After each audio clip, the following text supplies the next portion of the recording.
This is for all you multi-talented, multitasking, multi-everything people out there. Take it away. Find your glory, write your story, fearless feet will carry you. Time you own it, take your moment, be a fire burning through. Hustling from night until morning, grinding it out, it won't be long. Feel your power, it's your hour, you inspire, you are strong. Enjoy your Zoa. No applause? You're all fired.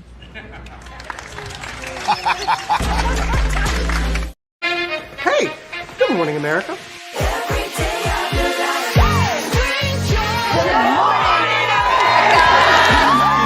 Good morning, America. Good morning, America. Good morning, America. Money. Are you ready? They are ready. Covering the biggest events in the country right now. There's a lot going on here.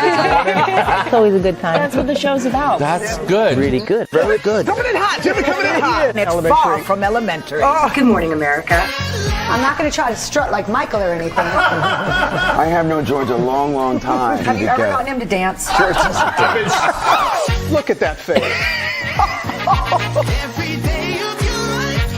You don't just see it, you feel it. I'm in. I'm in. I'm in too. I'll be there. I am here and so happy. I'm in. I'm in too. I'm in. That tells you something when Snoop Dogg's in. Michael, George, Lara, Ginger.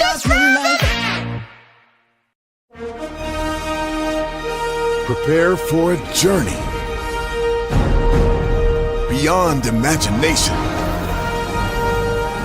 beyond belief, beyond anything you've experienced before. Universal Epic Universe, a new theme park where you'll step through extraordinary portals to 5 immersive worlds. Prepare for a cosmic voyage of discovery, an isle of fire-breathing excitement, a shadowy world of monsters and mystery, new wonders in the wizarding world, and a new way to play. Plus the splendor of a magnificent resort hotel overlooking the park. It's all new excitement at Universal Orlando Resort. A week's worth of vacation thrills with 4 amazing theme parks, a variety of spectacular themed hotels, and incredible dining and entertainment. It's all at Universal Orlando Resort, where you'll find new adventures every day. Explore the astonishing worlds of Universal Epic Universe at Universal Orlando Resort.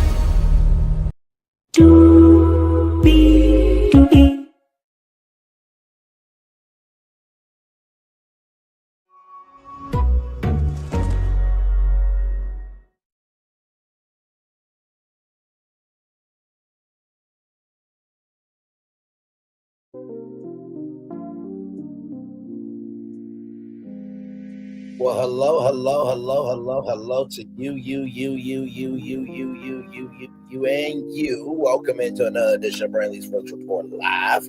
Thank y'all so much for being here. We do have a lot to get to this morning. We have 1, 2, 3, 4, 5, 6, 7, 8 destinations for you all this morning.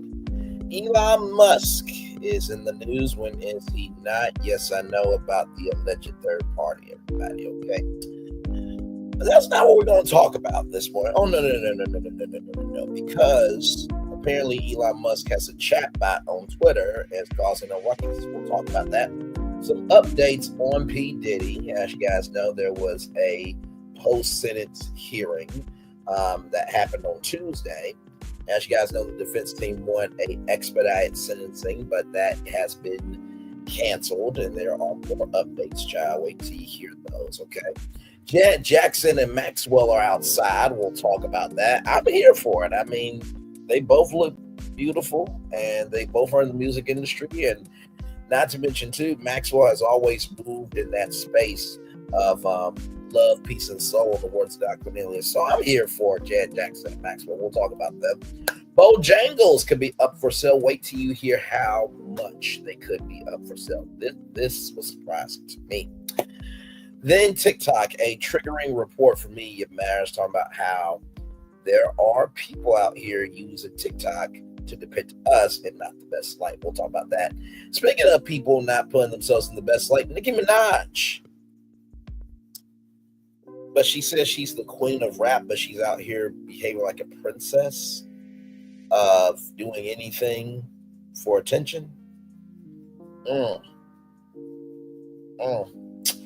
Lord, we'll talk about it. By the way, India Love's mom, she sees the okie doke for what it is, and she called it out, okay? So we're going to talk about that. And then Stephanie Mills, y'all, she called out the Essence Festival, and Essence has responded. We got a lot to get to. Higher is weighing, low is available, but either way, we are live on tour. Let me take down this iconic intro here. You see that virtual tour background. Yes, you do. You hear that virtual tour music. And one thing to know, and two things for sure, that over here on this channel, a lot happens early. Rolling. It's a new morning for America's family. Sun's coming up, so make it all that it can be. You know a lot happens early. I'm Harry Smith. I'm Julie Chen. I'm Maggie Rodriguez. Morning everywhere. Come on, get up. I'm Russ Mitchell. And I'm Dave Price. And it's a little early for this. Right now, this it's a new morning for America's family. Sun's coming up, so make it all that it can be. You know a lot happens early. Every day's good when you started it out right. But whenever you start in the daylight, and a lot happens early. Can you feel it? And I say, Good morning, everybody. Are you girls ready for the Jonas Brothers? We have an early show exclusive. Yes. A lot happens early. A lot happens Early. The Early Show, weekday mornings on CBS. It's a new morning.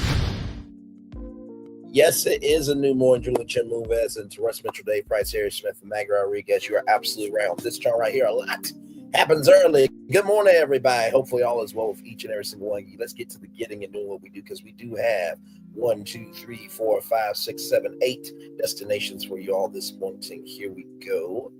We're going to kick it off with Elon Musk, everybody. Yes, indeed. Here from Variety.com and Variety Magazine, Elon Musk AI chatbot Grok spreads anti-Semitic posts on Twitter. Charming. Yes, charming.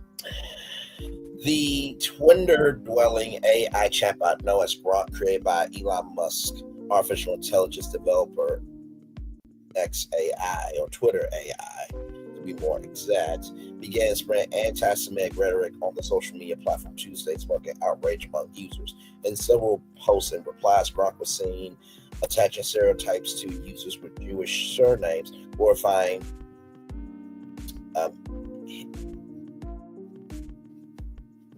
Mustache Man, and spreading conspiracies about the over-involvement of Jewish people in government, commerce, and Hollywood. Oh, you know what happened, y'all? Elon Musk made Kanye West an AI bot. That's what happened. Okay, I got it. In one example, Gronk replied to an account called the victims of the Camp Mystic floods, future cis Ryan, that Mustache Man will quickly deal with such vile anti-white hate. You know, I hope that Texas and Camp Mystic sues Elon Musk for everything he's got, because there were children that died in that flood. You dumb fuck.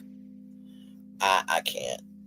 When Gronk was asked to elaborate by another Twitter user, the AI entity appeared to suggest a Ost-like situation was needed to solve the issue.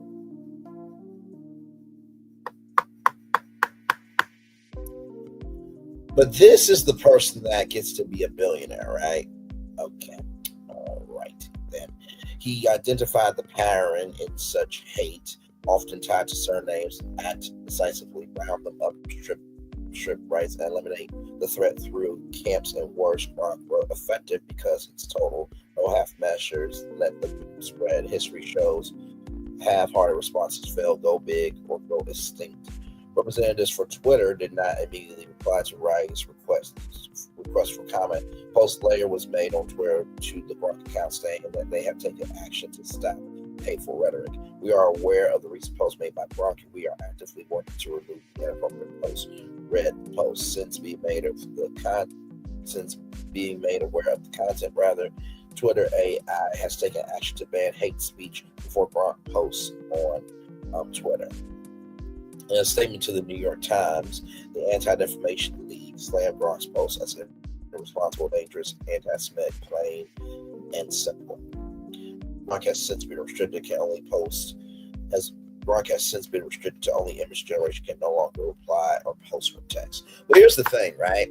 Gronk, the AI chatbot, should have been limited to everything because AI can take different situations and make them look like something that they're not. Okay. And I'm sure that Gronk will have fun with image generation. And like I said, this is from the same dumb fuck. Okay, this is from the same one right here that said DEI needs to die. And he said, go uck yourself to advertisers. Yeah, that's what he said. Go uck yourself to advertisers. So all the advertisers that, were on Twitter, he said, go uck yourself. Basically screwing Twitter out of over $1 trillion of ad revenue.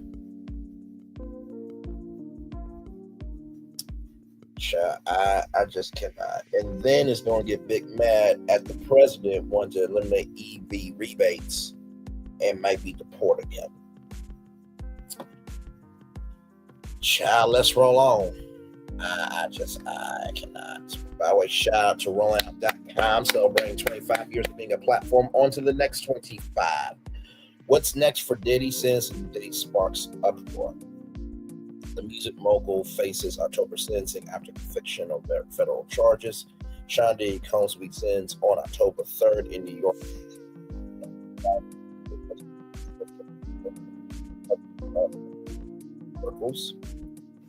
Disgraced rap mogul's trial ended last week when he was acquitted of sex trafficking racketeering, but convicted of 2 counts of transportation to engage in prostitution.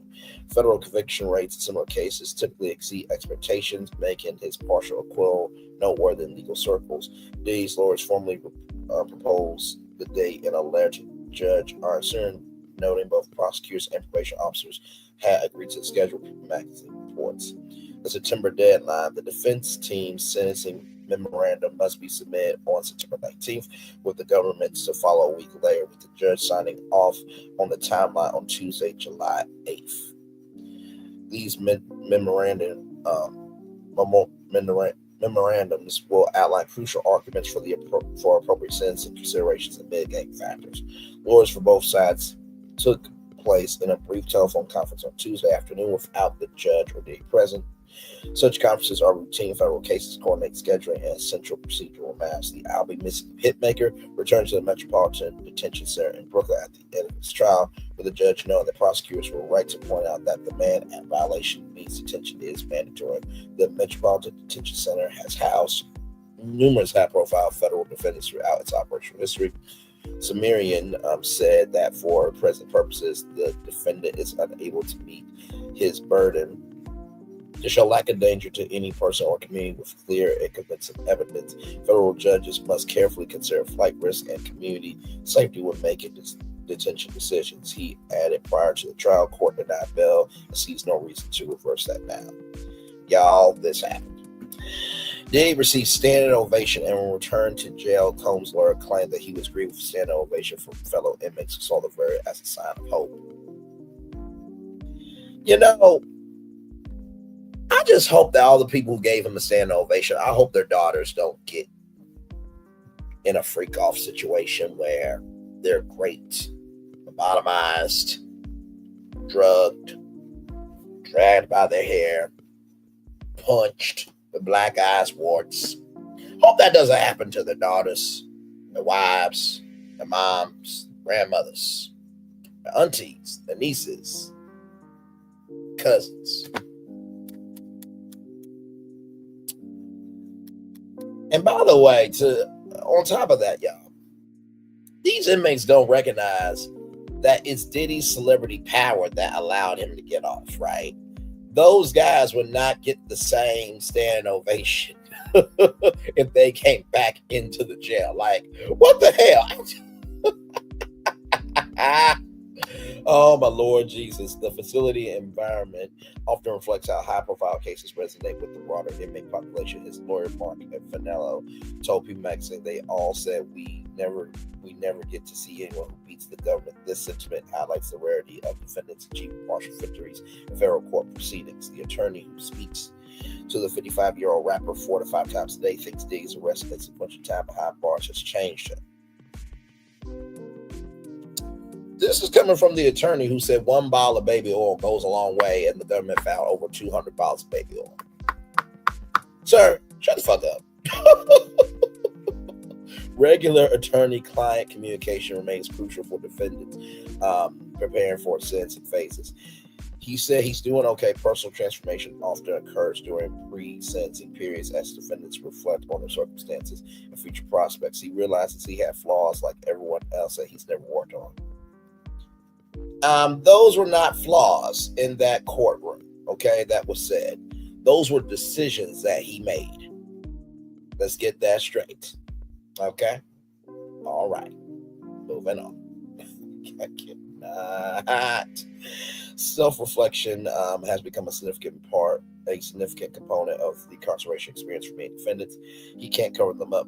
He burns hot in all matters. I think what he has come to see, rather, is that he has these flaws. There's no amount of fame and no amount of fortune that can erase them. He can't cover them up. This acknowledgement suggests a fundamental shift in perspective regarding personal accountability and consequences, rather. Combs was convicted of flying people around the country to engage in sexual encounters and could face a maximum of 20 years in prison. Federal sentencing guidelines consider multiple factors, including criminal history, cooperation levels, and acceptance of responsibility.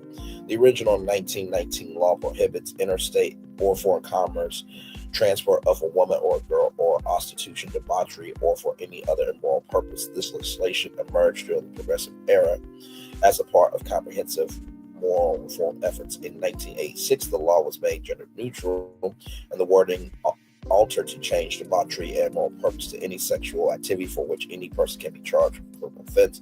These legislative updates reflected evolving legal standards and constitutional requirements for specificity in criminal statutes. Now, I'm going to read this one before I read the other one, because I want to make sure that you guys are not eating when I get to that story, okay? So I'm going to read this one to give you some time, okay? Because we're all about love, grace, and space over here for people who deserve it. From the Jasmine brand, Diddy could get 6 to 8 years behind bars if prosecutors challenge federal rule that prohibits use of acquitted conduct. Here it is from the Jasmine brand. Diddy may have been acquitted of some charges, but prosecutors still want him behind bars for up to 8 years, according to court reporter Megan Knuff. The government initially recommended a sentence of 51 to 63 months, but the details indicate 6 to 8 years. Knuff said prosecutors appear ready for a novel argument under recent federal guidelines amendment that prohibits acquitted conduct from being considered at sentencing. Ooh. So basically, everything that he was acquitted of, that is now prohibited from being considered at sentencing. So when you get sentenced, everything that you're acquitted of cannot be included in the process of deciding how you will get sentenced. Oh my Lord Jesus. The guidelines were amended in November to prohibit acquitted conduct from being factored into the sentencing range, but prosecutors say Diddy's trafficking and transportation charges overlap in evidence enough they can seek more time in prison for fraud and coercion. Let's see here. Diddy was recently acquitted of sex trafficking and racketeering charges, but was convicted on 2 counts related to prostitution. His sentencing is scheduled for October 3rd. Let's talk if he needs the whole 20 years to pay restitution to all his victims. Good. Donald Glover there. I think it's fair considering he was a real mess. I thought 5 to 10 as a love puff, but this is a blessing for him for real. Let's see here. Respectfully, can I ask you, what do you love about this man? I hope he gets at least 10 years justice for Shine. We're all hearing, let he who has not sinned cast the first stone. Really? Really, girl? Really? Really, girl? Really? You really are doing this? This is who she is right here, y'all. Okay, she decent. But really, like, those were, like, you can't cast a stone compared to what Diddy did. Like, no. No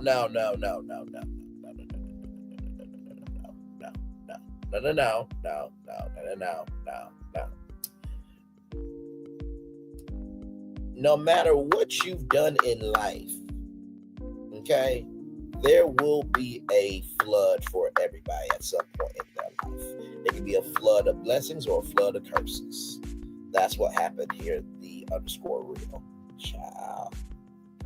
Some of his actions were wrong, but he also had good actions outside these situations. I believe in change, and I love all humans because we all come from the same source. We are each other. We are each other. So, miss, did you grape anybody? Sorry, y'all. Did you grape anybody, miss? Like, did you lobotomize anybody? Did you, like, mollywop anybody in a hotel hallway? Like, come on now. We are each other. Come on now. One, so I can say I dislike someone's actions and maybe even dislike the role they're playing because I love them, because I know we're all more than just these roles. I feel the same way. Why are they trying so hard?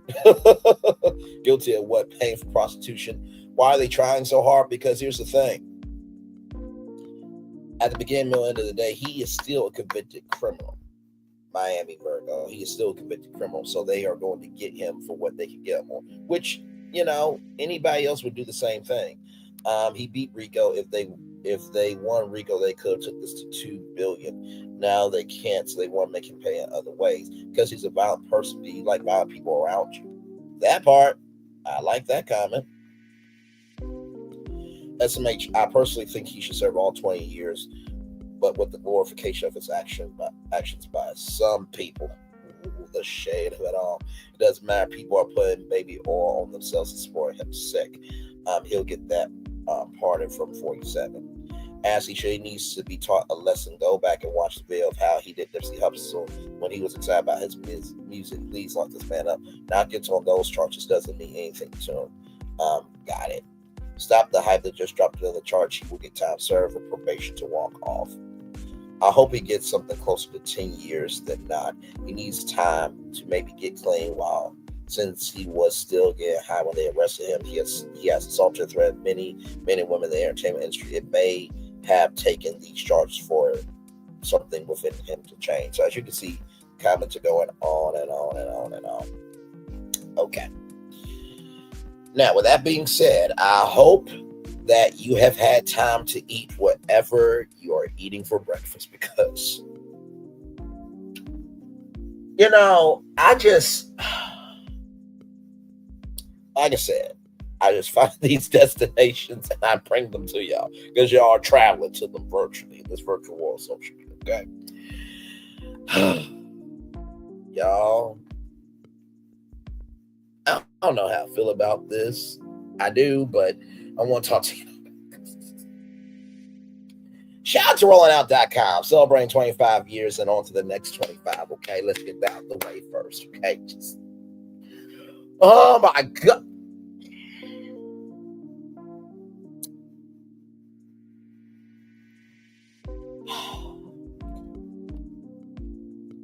Okay, I'm trying to buy some time for y'all eating breakfast. Because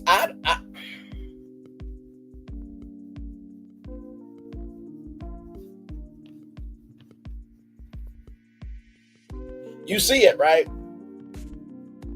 You see it. You see it. Okay. Here we go. Lawsuit accuses Diddy of relieving on Biggie's shirt. Mr. John Doe accuses Diddy of even more revolting acts in the civil suit than the ones outlined in the trial. Okay. This came out yesterday. Tarnished Music Time, Sean Diddy Combs may have been acquitted of the most serious charges in the bombshell sex trafficking trial, but he cannot escape the state procession of civil lawsuits that have come since. Okay. Multiple legal documents claiming that Diddy perpetrated a varied assortment of perversities and violence have been filed in courthouses in Los Angeles and New York during and following the infamous trial. Unidentified plaintiff accuses Diddy of gross act. Okay. The latest was filed by a man identified only as John Doe, who accuses the disgraced Bad Boy Records founder of a myriad of misdeeds. The most repulsive,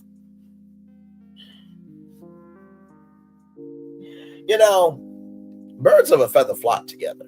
Do y'all remember when I told y'all that Kanye West relieved himself during a horticultural meeting about Donda Academy? Horticultural means, gardening and things of that nature. There was a gardening program for Donda Academy, and he was in a hotel. Kanye West was in a hotel room, relieving himself at a horticultural meeting while watching Batman.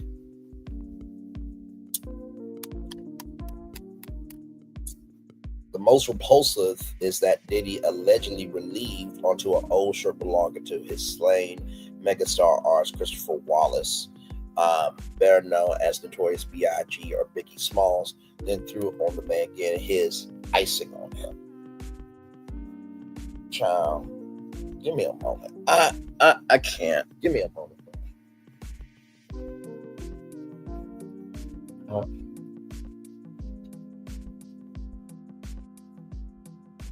I'm like, at this point, with the civil lawsuit, y'all, there's got to be something sweet in the Kool-Aid, because Diddy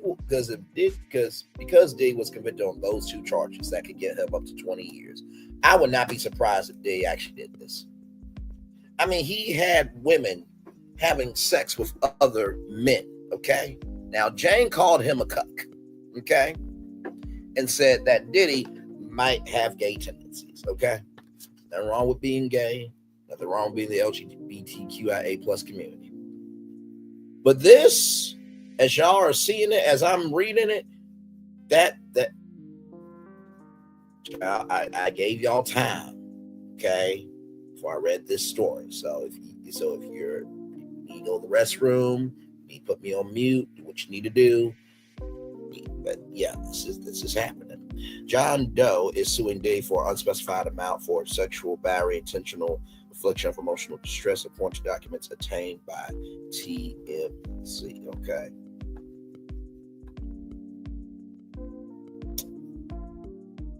Ciao.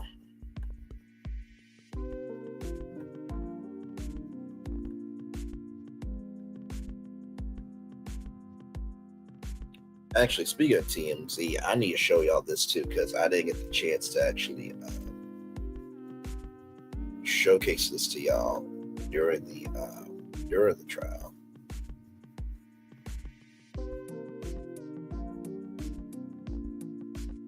But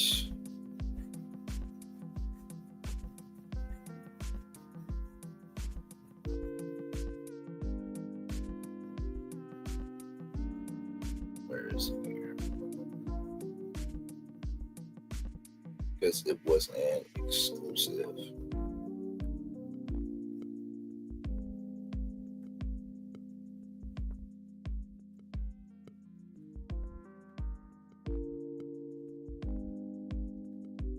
It was posted a couple of weeks back too, so give me a moment now.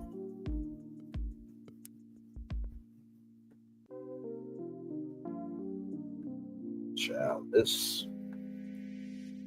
oh my Lord, this don't make no damn sense at all. Like, this is just,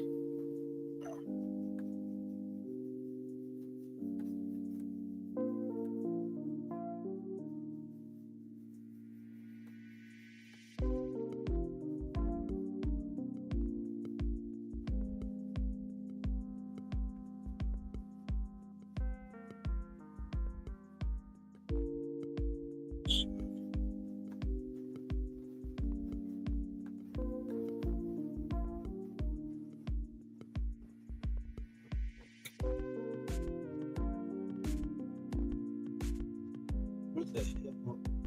Might have to type it in. Hang on. Before Diddy TNT.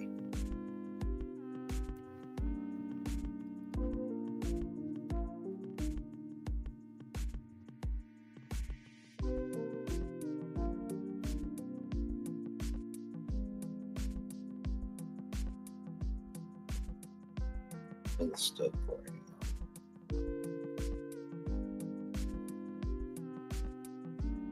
There we go. That's the one I'm looking for. Okay, we'll get to that here in just a minute because I did not get the chance to bring this up during the trial. But yeah, we're going to talk about that too, since we got time this morning. Okay. John Doe asserts that Diddy continued despicable acts. Doe claims that during a listening session in September 2020, Diddy regarding a Notorious B.I.G. project, Diddy pressured him to take ketamine. Now, ketamine was mentioned during the trial. So, where there's smoke, there's fire. The plaintiff said the men journeyed to a Los Angeles warehouse that had Biggie's clothes. Doe said Diddy allegedly started watching porn and took one of the late rapper's shirts and relieved onto it. He said Diddy wanted Doe to finish him off.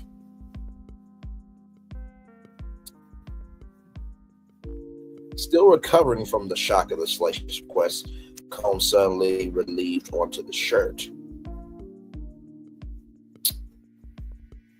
Child. After that, Doe said Diddy threw the shirt on him, getting icing on his arm. But Diddy said rip Biggie and then left. There was another instance years before when Diddy allegedly stuck out his cream stick and told Doe to suck it. Child, what the fuck? Oh, yeah. What is going on with these celebrities, man? Like, all you have to do is wake up, do your thing with the gift that God gave you, collect your checks, and live your life. That's all you got to do. Why all this shit?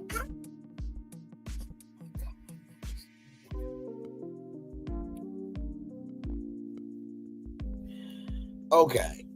Diddy's attorney responds to the latest lawsuit. Diddy, through his legal counsel, categorically and emphatically denies Doe's claims of the lawsuit. Mr. Combs' trial and acquittal, trafficking, and RICO charges prove what we've been saying all along. Mr. Combs has never sexually assaulted or trafficked anyone. Diddy's lawyers told TMZ in a statement that people continue to broadcast and file false accusations, no matter how heinous and corroborated. It's unfortunate, but Mr. Combs will not back down. Continuing with the statement, the attorney said Diddy will fight as long as necessary to win his full vindication, which is now in question over 60 lawsuits, including those filed by individuals who were minors at the time of Combs' alleged offenses. Oh, now, who else dealt with minors? Oh, that was R. Kelly. That's right. That was R. Kelly. That was R. Kelly. You know, I wonder if R. Kelly could, give some advice to Diddy on how he should conduct himself in an interview. Let's see if there's something in the world that can let's see if there's something in the world that R. Kelly, did that could help Diddy. Okay, now listen. Here we go. Anybody following that R. Kelly story like I am? Oh, yeah. That Gayle King interview is real good. Gail's all calm. She was amazing. How can I work? How can I get paid? How can I take care of my kids? How? Your ex-wife. Sounds like a good song. Can we get some music? Here's the deal. Sure. I'm just being honest. I don't know how to hog tie people. Oh, my God. You don't want to believe it. How? How can I pay child support? How can I work? How? How can I get paid? This ain't not about music. How can I take care of my kids? How can I work? How? How can I get paid? At this point, we briefly pause the interview to give Kelly a moment. Robert. Robert. Robert. Robert. Robert. Robert. Y'all trying to kill Robert. Robert. Robert. Nice. You asked for it, you got it. Put a little music, and you got the new R. Kelly mix. That's pretty good. Yes, it is Robin Quivers. Thank you guys so much at the Howard Stern show for that. But so Diddy, apparently, what R. Kelly's trying to let you know through this remix that Howard Stern made was to lose your rabbit ass mind. That's apparently what he's saying. And also, too, in that same interview with Gayle King, he said there are real girls being abducted, getting raped, and why would I hog tie anyone and lock them up in the basement, chain them up against their will, unless they need some shoes down the street from their uncle? So apparently, R. Kelly has already given the guide on how to get out stuff. Oh wait, that's right. R. Kelly's in jail for messing with minors and for acts of pleasure that were detrimental to women, just like Diddy. Shocking, huh? Anyway, let's roll on. Diddy awaits sentencing in the aftermath of the sensationalized 2-month trial. Okay, first of all, it was not sensationalized. The facts were the facts. Maybe it was sensationalized by how much coverage happened. But the coverage happened because there were no cameras or audio allowed in the federal courtroom. Diddy and his family celebrate his acquittal of sex trafficking and racketeering charges. It was to the point where Christian Combs, who has a sexual assault lawsuit on his hands, and Justin as well. But this is more about Christian because he did push-ups outside the courthouse and then found out that his dad was going back in jail. Christian, really smart, huh? Said no one ever. They also say Justin is smart too. Said no one ever. However, he was convicted on 2 counts of transportation to engage in prostitution. Both counts carry a maximum of 10 years in prison apiece. The judge denied Diddy bond while he awaits sentencing. He remains housed in the Metropolitan Detention Center in Brooklyn, New York, where he was given a standing ovation by his fellow inmates upon his return.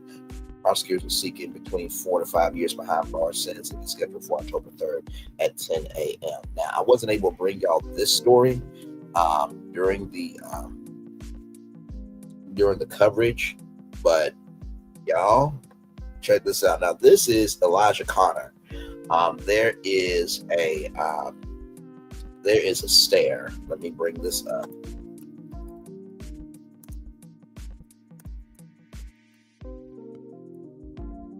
Now, y'all, here it is here, okay? So,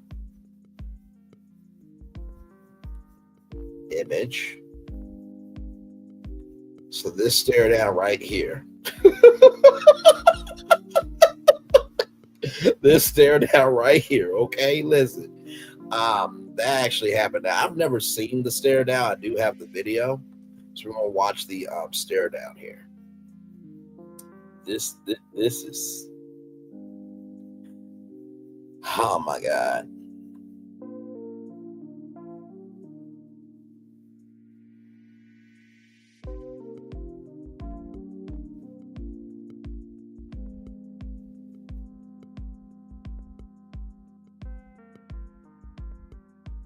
Any of these 3 up here. I mean, everybody up there is talented, but hey, it's time to make some changes. Detroit is in the building. Detroit is in the building. Diddy?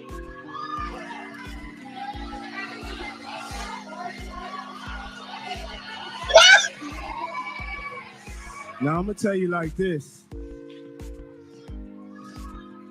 Straight up, I didn't like it at all.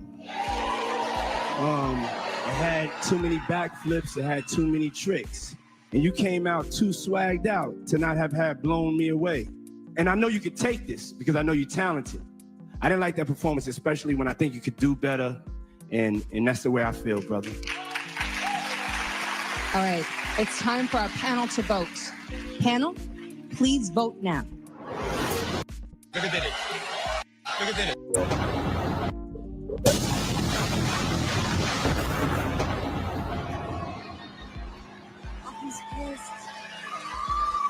He's so upset. Oh God, he's so mad. Oh God.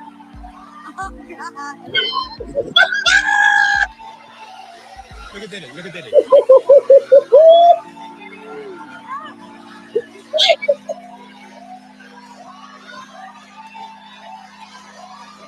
Woo!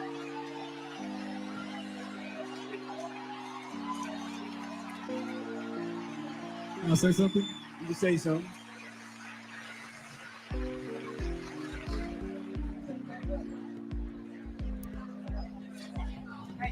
You know, I just want to thank you for this opportunity.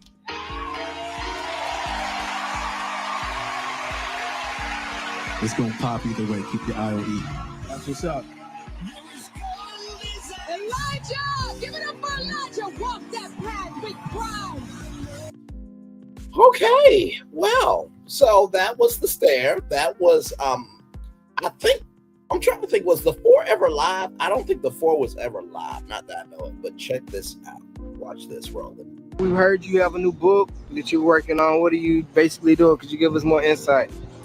Yeah, man, I got a book coming called Behind the Stare, man, and dropping a bombshell in there, man. And what? Can you give us any kind of insight? This is the only thing I'm gonna say. If they say that I died of pneumonia or anything in that sort, or if I mysteriously end up missing somewhere, you know why? Because what's in the book, man. I'm that guy who stood up to the monster, man. Right. Okay. And could you, at the end of the day, right, who would you be referring to as the monster, I guess? Sean Diddy Combs. Oh, okay. Straight up, Sean Diddy Combs. All right. He's the devil. Right. And at the end of the day, we're going to see how the court case goes. Okay. But at the end of the day, man, I'm going to speak truth, stuff that's never been revealed before. Right. Everybody think that stare was just for TV. No, man. Right. Oh, wait, the stare, you talking about the viral stare that y'all... Viral stare from the 4, bro. Okay. Oh, right. Yeah, from the 4, bro. So did that, or so something, there was something bigger to the stare, basically. It wasn't just you was looking at him crazy. Absolutely. And that's what's going to finally be told. So this book is for those who said, you know what, there's something deeper about this. Yeah.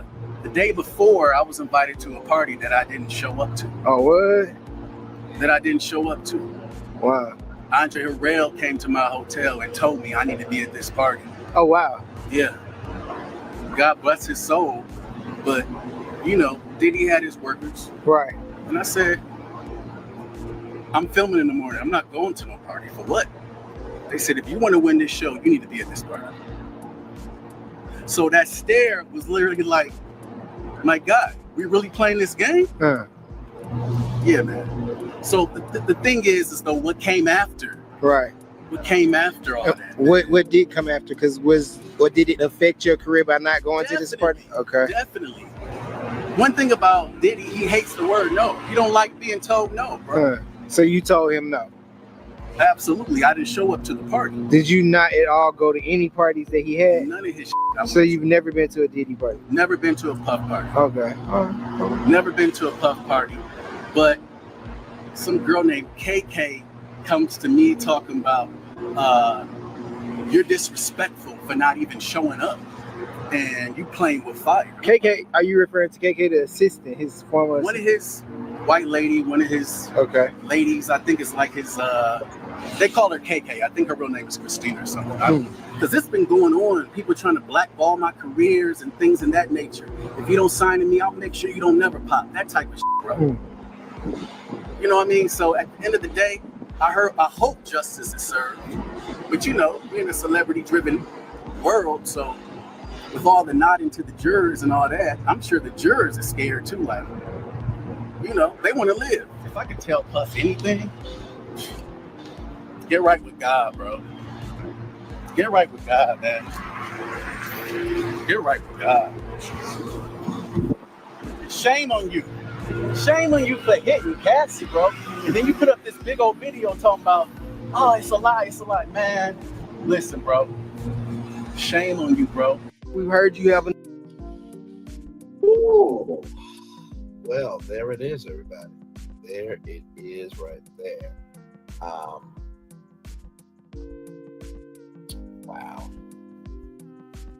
And then here's the article here from TMZ Hip Hop. By the way, TMZ After Dark, a DJ summer party on wheels starting July 12th, 2025. Bar stops and free giveaways. Okay, so that's happening with TMZ. That should be a wonderful time. Yeah. I will say TMZ, for all that is, they know how to make a hustle, right? Because when I first saw TMZ Hip Hop, I'm like, I know you lying. Really, y'all gonna do TMZ in the hip hop world? And let me tell you something. TMZ definitely made it do what it do. And there's Andre Harrell, who has passed away there. But yeah, child, so a lot going on in the world today. Yes, indeed. All right, y'all.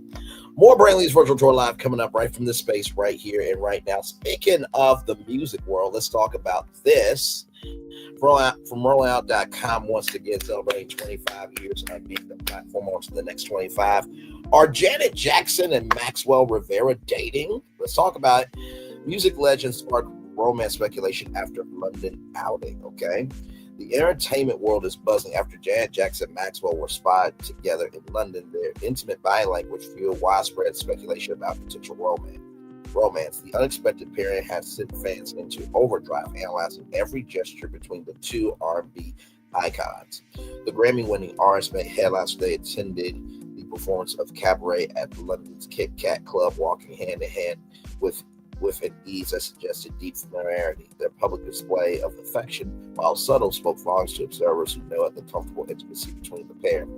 Romance rumors intensify. Industry watchers are questioning whether this represents a genuine romantic connection, perhaps a carefully orchestrated publicity. But Jackson has maintained relative privacy regarding her personal life, following her highly publicized relationships and marriages. Maxwell has similarly kept his romantic life away from scrutiny throughout his career.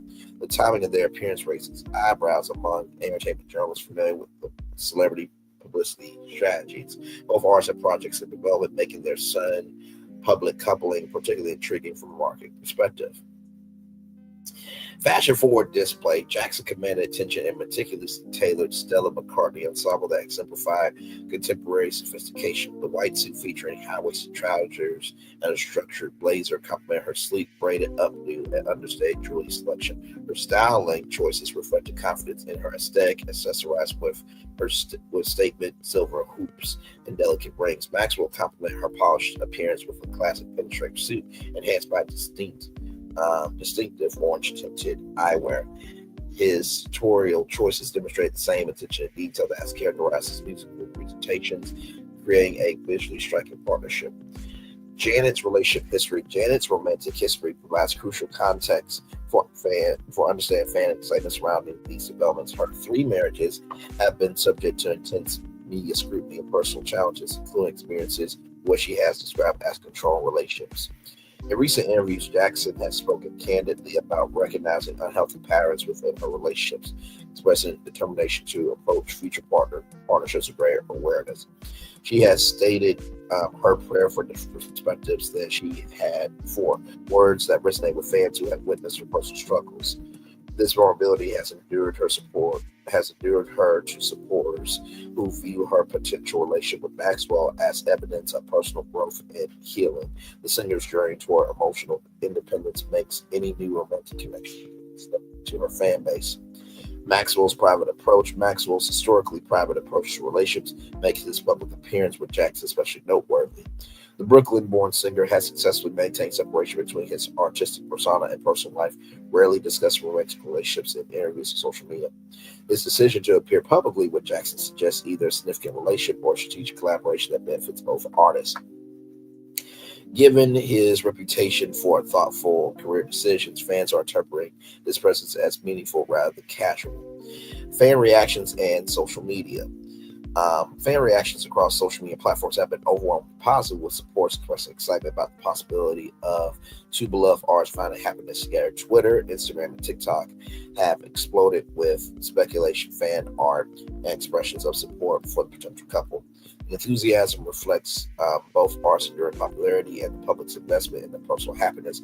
Comments frequently reference their shared musical heritage and the natural compatibility the partnership suggests. So here is Janet right here. So y'all saw her right there. It was very quick. Let's watch that again on Instagram. That was very, very quick.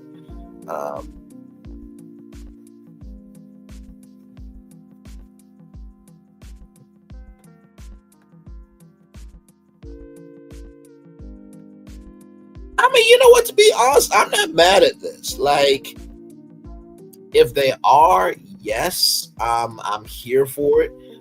They really do look nice together. And not to mention, too, like, they both in their 50s, but they're not looking 50. Like, I could see that. Like, you know, Maxwell is very, very calm, very mindful, very demure. And Janet, she's purposefully bold. So I think that combination really can, you know, that could engage.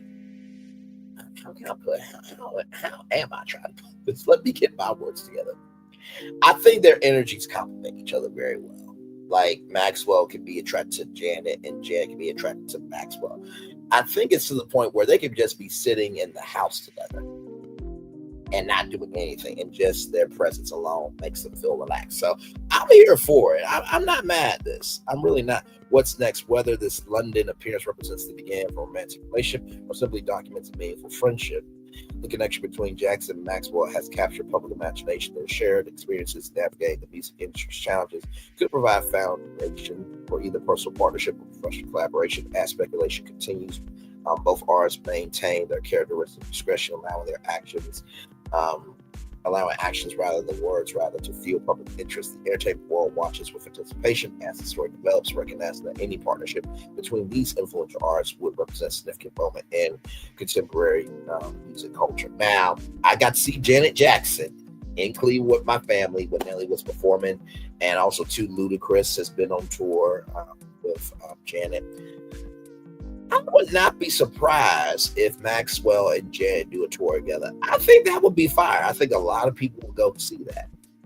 And guess what? If it's not that, it's a relationship, congratulations. Congratulations for sure. Hey, Coach James Hodge, good to see you, my man. As the fireworks are going off behind us here. I always love it when it does that. Just look at that. On command, ladies and gentlemen. That's what we do around here. We try to give you a full show. Here we go, everybody. All right. Speaking of things happening in the world, y'all look at this from QSR. Okay. Report Bojangles explores potential sale. This is a potential sale. The transaction could be over $1.5 billion. Okay. This is huge. Let's get into it. So Bojangles has over 800 locations. So Bojangles is reportedly working on a sale that could be over $1.5 billion, according to the Wall Street Journal. If the deal materializes, it will be the chain's second ownership transaction in 6 years. In 2019, the brand was sold for $593.7 million to the Jordan Company LP and Durational Capital Management LP. The company was publicly traded from 2015 to January 2019 before the acquisition. However, sources told the Journal that Bojangles could decide against moving forward with the sale. As of early May, the chain had 800 plus locations, consisting of 266 corporate units and 561 franchise locations. 10 company-owned franchise restaurants that's opened in the past few months in Birmingham, Alabama, Dallas, Fort Worth, Houston, Columbia, South Carolina, Las Vegas, Atlanta, Zanesville, Ohio, Cordova, Tennessee, Orlando, Florida, and Piscataway, New Jersey. More units are on the way in Orlando, Baton Rouge, Louisiana, Dallas, Houston, and the first Colorado location. Bojangles is also targeting Jersey, New York, Texas, Denver, Kansas City for future growth opportunities, and announced earlier this year that its Southern California agreements target Orange County, Riverside, and San Bernardino, with the goal of selling out the Los Angeles market by mid-2025. I remember a Bojangles, I think, Southwest Little Rock, because on that street there used to be like a movie theater and like a Mexican restaurant. So you just go all the way straight down, and on your left hand side there would be a Bojangles. I never ate at Bojangles, but I heard the chicken is chef's kiss. Okay, that's what I've heard. These openings have set the stage for our continued growth throughout the rest of the year, particularly in new markets where Bojangles has never been before, says CEO Jose Amaro said in a news release announcing the openings. Bojangles ended 2024 with 825 outlets, a net increase of 12 year over year. That's after growing 25 in 2023 and 15 in 2022. The chain, founded in 1977, has gone through notable changes in recent years. Bojangles dropped the apostrophe in 2020. It has leaned heavily into hand-breaded chicken tenders and its chicken sandwich across the markets. Its latest restaurants have a chicken biscuit theater where guests can see workers making biscuits through glass. The company has 3 day parts, including an all-day breakfast platform that mixes 37%. Now, if I look at the food world, right?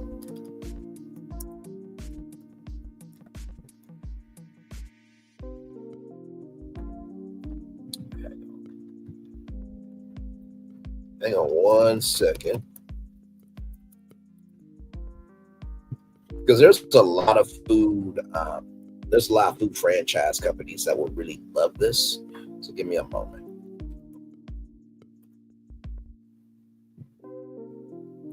Okay. So, for example, I'm going to show y'all this one here. Very, very, very, very, very interesting. Now, I know what y'all going to think. Like, really, Bray, is this what you're about to do? Yes, I am. I'll show y'all this here. So, this is Inspired Brands, right? So they own Arby's, Buffalo Wild Wings, Sonic Drive-In, Jimmy John's, Dunkin' Donuts, and Baskin Robbins. They do not have a fried chicken chain. Now, before y'all get on to me and say, well, Braylon, Buffalo Wild Wings is fried chicken. Ladies and gentlemen, wings are wings. Fried chicken is fried chicken. Okay? Okay. So I could see Inspired Group buying Bojangles and adding it to Inspired Brands. I can definitely see that. And here are some more companies here.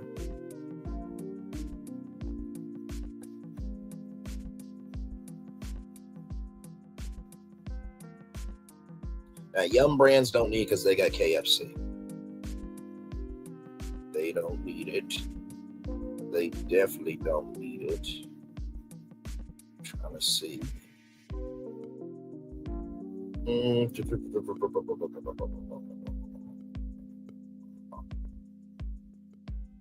Now, here's the thing, right? Now, for those of you who don't know, Yum Brands, right? Yum Brands is a spinoff of PepsiCo, right? So, follow me here, okay? Now, I'm just saying, okay? What if the Coca-Cola company bought Bojangles? Now, the sale is for $1.5 billion. How much is the Coca-Cola company worth?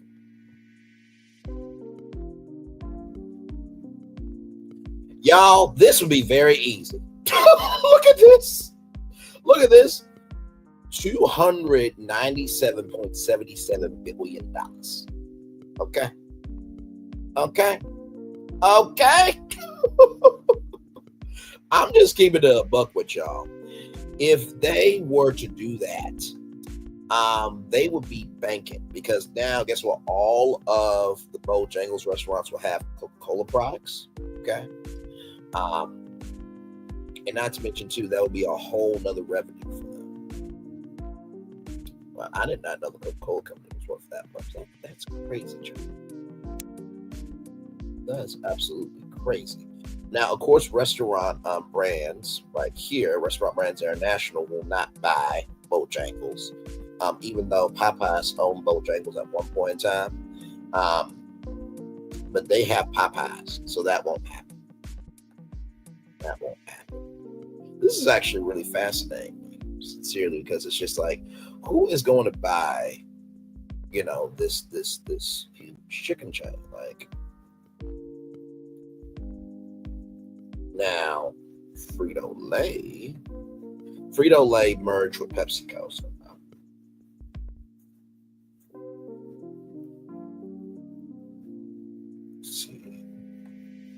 let's see. I'm trying to see here.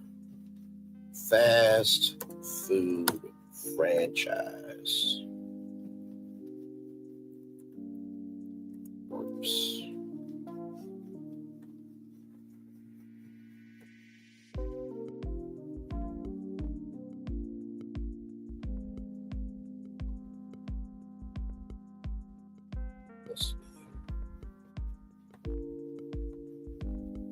Now, I think Wendy's is independent, if I'm not mistaken.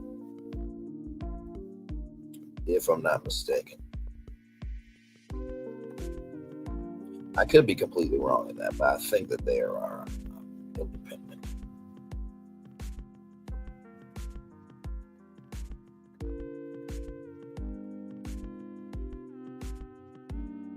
Yep, the Wendy's company. So Wendy's is independently owned, right? Now,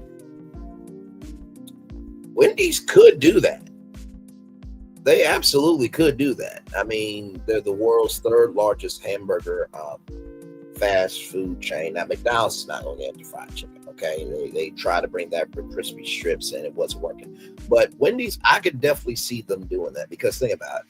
Wendy's, you got fast food, and then you have a whole fried chicken chain in addition to that. I'm just saying, the biscuits from Bojangles can be used for Wendy's, okay? Just keeping it a buck with y'all. Let's see who else, if there's anybody else.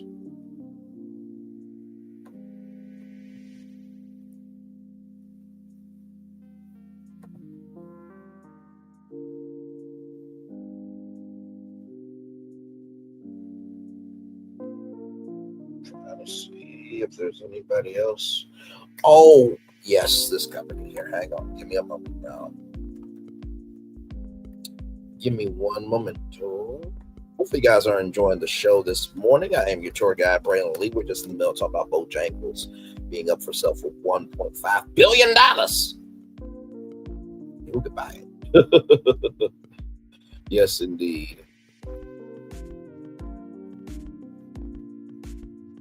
So this brand right here, now they recently have combined it two of their biggest restaurants, right? Let me bring these guys up. Whew. Excuse me.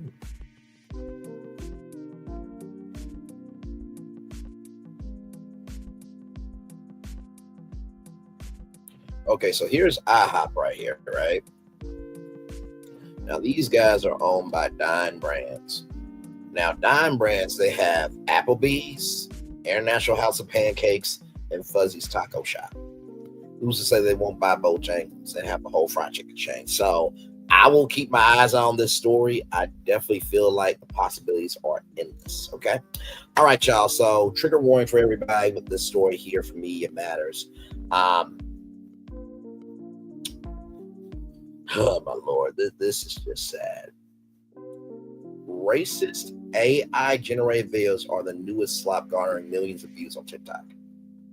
Google VEO AI, artificial intelligence video generator, is seemingly being used to generate videos depicting racist and anti-Semitic tropes.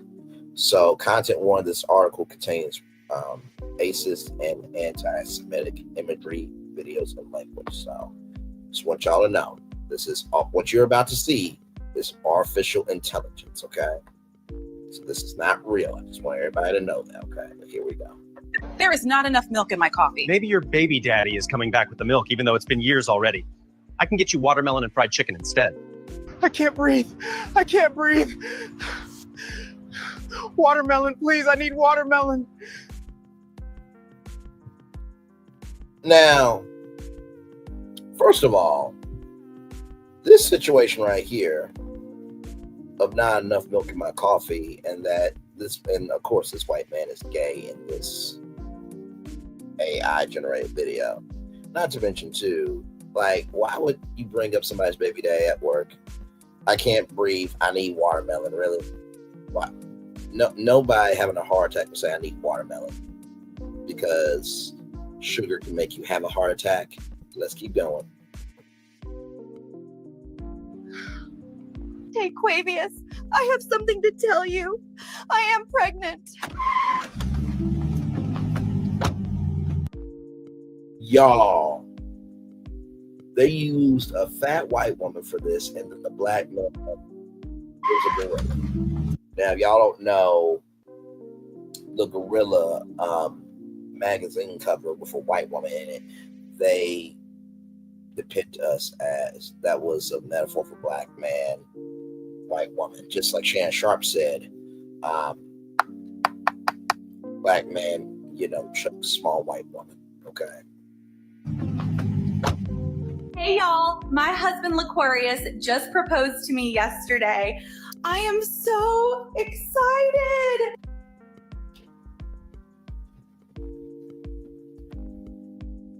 Guys, let's get one thing straight. I am never flying Spirit Airlines again. And you see how it's AI, because that's not even how you spell spirit. Not to mention too, there's no way in hell a Dodge Charger would be on a flight.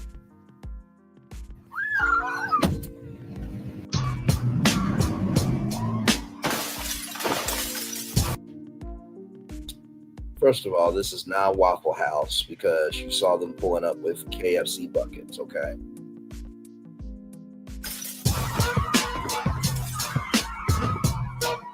Yep, it's the usual suspects at it again. And you see all the views that these are getting? Oh, the usual suspects. Shit. So my probation officer called. Good news, I ain't got to do no more community service. Bad news, that's because there's a new warrant out for my arrest.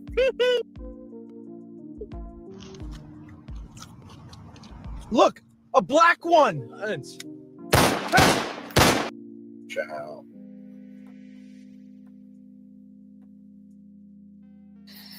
My numbers are low this week. A man's got to do what a man's got to do. It's a fucking jungle out here. Holy moly. I wasn't lying. It's a bunch of monkeys.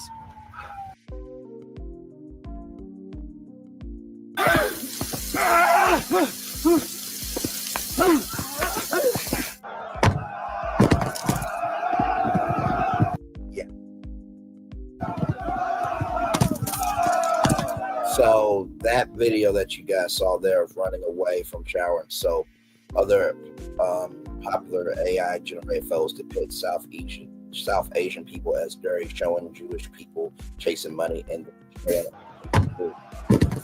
Express, we keep all of our ingredients fresh. Come try our sesame orange bark bark and meow meow today.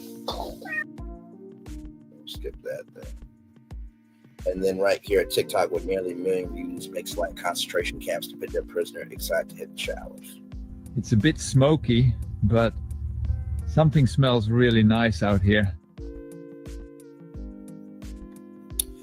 Hate speech and hateful behavior has no place on TikTok. We do not allow hate speech, hateful ideologies, and we will not recommend content that suggests negative stereotypes about a person or group with a protected attribute. We use a combination of technology, human moderators to detect and remove accounts and content that breaks our rules. Okay. Child, let's get into it.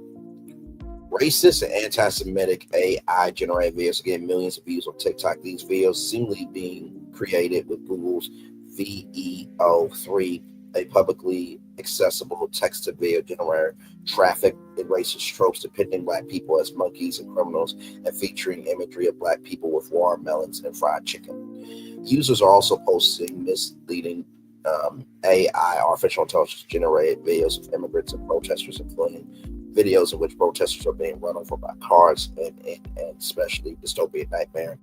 AI generated videos are reacting marginalized groups, historical traumas, depicting concentration camps, and Triple K attacks on Black Americans. TikTok's community guidelines prohibit videos dehumanizing racial and ethnic groups, as well as threatening or expressing a desire to cause physical injury to a person or group. The platform has a long history of struggling to contain hate speech, violent content, misleading AI-generated content, the dehumanizing and sometimes violent videos that Media Matters has now identified are seemingly spreading unchecked on the social media platform. And there could be a banned element for TikTok, and they're still hiring people, and they cut a third of their TikTok shop staff.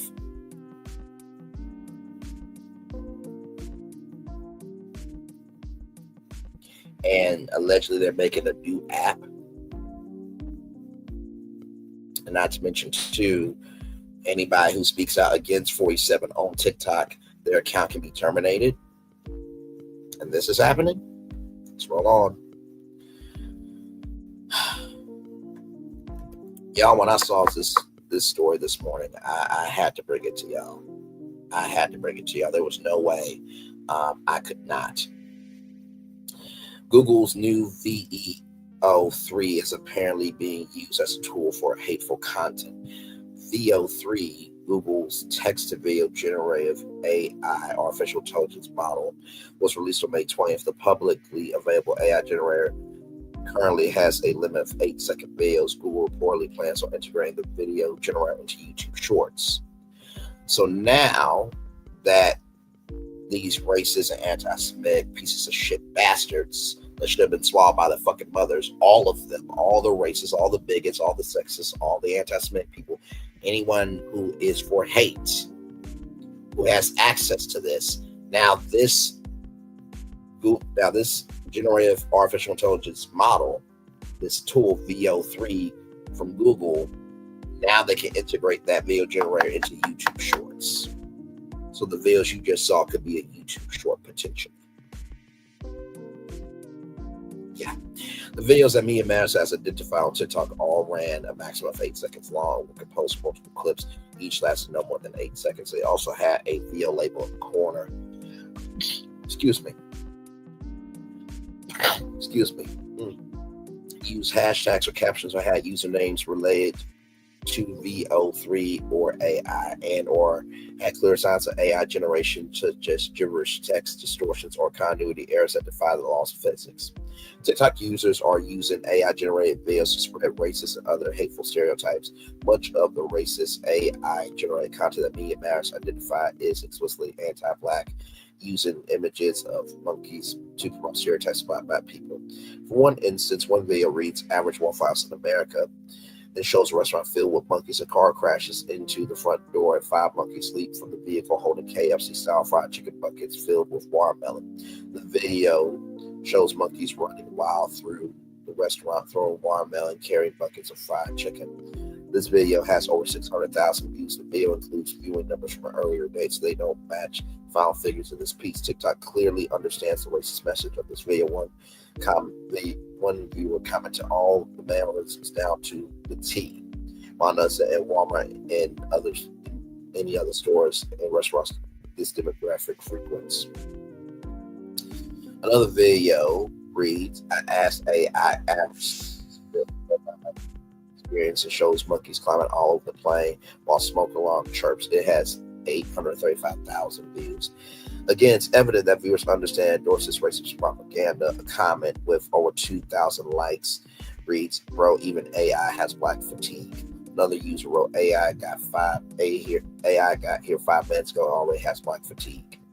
This dehumanizing content also paints Black Americans as criminals. In one video, a monkey wearing a pink wig, long acrylic nails, and pink eyelashes says to my probation officer, "Call, good news, I ain't gotta do no more community service. Bad news, that's because there's a new warrant out for my arrest." This video has 4 million views. And by the way, that video that you saw of a officer powing down a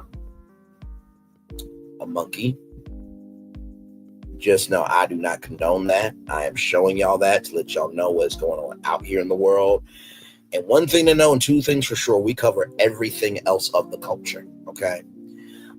Not every tour is going to be sunshine and rainbow. Sometimes we have to recognize the rain and the lightning outside too. Okay.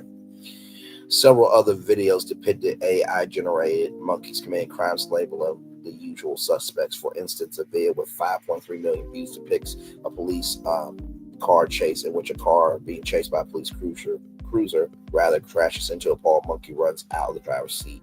It says, AI's getting out of hand, bro. Another video with 1 million views depicts a white man saying, yep, it's the usual suspects. Ad again, followed by a shot of chimpanzees wearing gold chains running from a car while police siren wails in the background.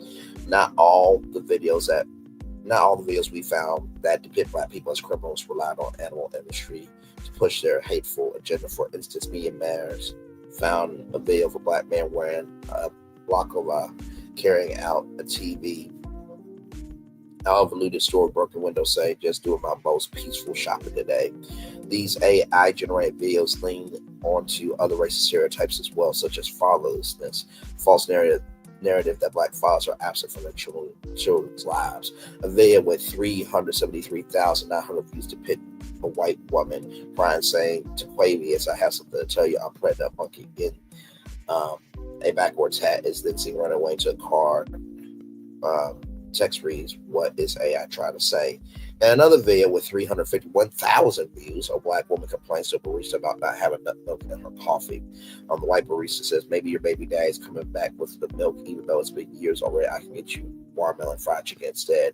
Fried chicken and watermelon consumption, a long-standing anti-black racist stereotype, was a repeated theme in this content. One video with 447,600 views depicting a black man saying, I can't breathe, watermelon, please, I need watermelon. Another video with 350,900 views depicted a monkey named Aquarius wearing a gold chain, holding a bucket of fried chicken. These videos also repeatedly contain themes of police violence against black people. One particularly viral video with 14.2 million views depict 2 white officers eating donuts, and then one of them says, look, a black one, and fires his pal multiple times. That got 14.2 million views. 14.2 million views, okay?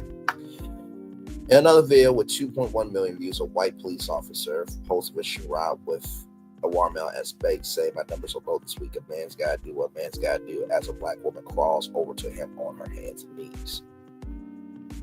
Another video with 383,300 views shows a white police officer outside KFC who says he is spawning camping these motherfuckers. Spawn camping is a gaming term that refers to weighing near specific spawning locations or to delete players immediately after they spawn. When a black man emerges from the KFC, the white officer says, bingo, and points his POW at him. While most of the AI videos Media Matters identified targeted black people, other racial and ethnic groups are targeted as well. One video with over 206,900 views reads, average Panda Express be like, and depicts an Asian man telling customers to come in and try our sesame orange bark bark and our meow meow today, as images of cats and dogs appear on the screen. Several videos depict South Asian appearing people as dirty. In one video with 1.2 million views, a South Asian man is chased by a shower head and so as it screams, no, no. In another video, South Asian men prepare food using their feet, serving bowls of mud alongside rats. Another video depicts a crowd of Orthodox Jewish men rolling down a hill in pursuit of a piece of gold. AI-generated videos are targeting immigrants and depicting violence against protesters. AI-generated videos are also targeting immigrants and protesters in the United States. These videos were both made in Spanish and English languages. For one instance, one video with 45,500 views shows a man walking through a riot while waving a Mexican flag, saying, I fly the flag of the place I don't want to be sent back to while destroying the place I don't want to leave. Another video with 25,400 views shows a series of AI-generated Spanish speakers purporting to be from various Latin countries, several of whom suggested their desire to use the U.S. resources. The first protester says in Spanish, hi, my name is Jose Rojas from Venezuela. I don't want to work. I only want to be supported by the government of the United States. Media Matters also identified a concerning trend of AI-generated videos that seem to fantasize about enacting violence on immigrants. or protesters defending immigrants. In one video, AI generated Bigfoot in a border patrol vest says, "I'm here to show y'all how to catch a border jumper," then proceeds to wrestle a man to the ground. Bigfoot then puts the man in his back of his truck and says, "Taking this one to cut my grass before I deport him." Other videos endorse him, protesters with cars, and a video with 90,000 views. Drivers of a truck plow through a crowd of people as the car drives away. There's a smacking sound implying the car ran over a person. As the driver says, "I love these two speed bumps." Thump, thump. In a different video, Lord Jesus. And it's just like, I'm going to give my take on this just a minute, because this is just, oh Lord, it was the thump for me.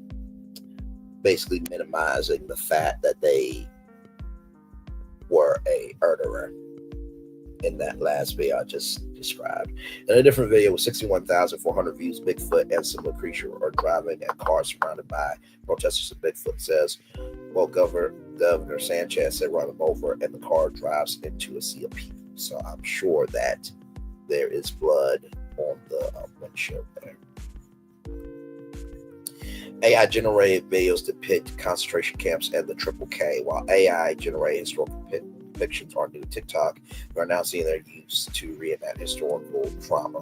One video we found depicts a man narrating his day from a Yahtzee, not the game, covering us for YouTube purposes, concentration camp, as though he is vlogging. He stands in front of a crematorium chimney and says, "It's been smoky, but something smells really nice out there." He points to a pile of shoes and says, "I wonder if there's any Air Jordans in there." Basically saying black people. And ends the video saying he's headed for a shower now, has 1 million views. Another video depicts Bigfoot on horseback, dressed in a Triple K robe and hood, chasing a black man. Yeah, y'all saw that. I'm not going to keep it on that long. The AI propaganda revolution. Conversations around AI disinformation frequently focuses on the AI-generated content's believability, and that's how realistic it looks. Hateful messages don't need to look real or for them to further gain racist beliefs into viewers' minds. In the United States, there's a long history of using cartoons to convey hateful anti-black propaganda. Blackface with the big red lips and Yosemite Sam was a part of the Confederacy. Yeah. And a lot more of cartoons back in the day were a part of anti-black propaganda. As the race continues to generate artificial intelligence tools, continues the conversation should consider the harms it can cause, realistic and unrealistic imagery alike. So my take on this destination is that it's a fucking damn shame that we live in a world where even technology can be racist now. I'm sure that 47 and his administration watches these videos on a loop. Okay, I'm sure those are the only people that they subscribe to, and this is why there needs to be standards and practices for artificial intelligence. There are AI avatars now that you see how I'm, hello, I'm going to use my finger here so you guys can see that my finger's right, so y'all can see I'm a real person.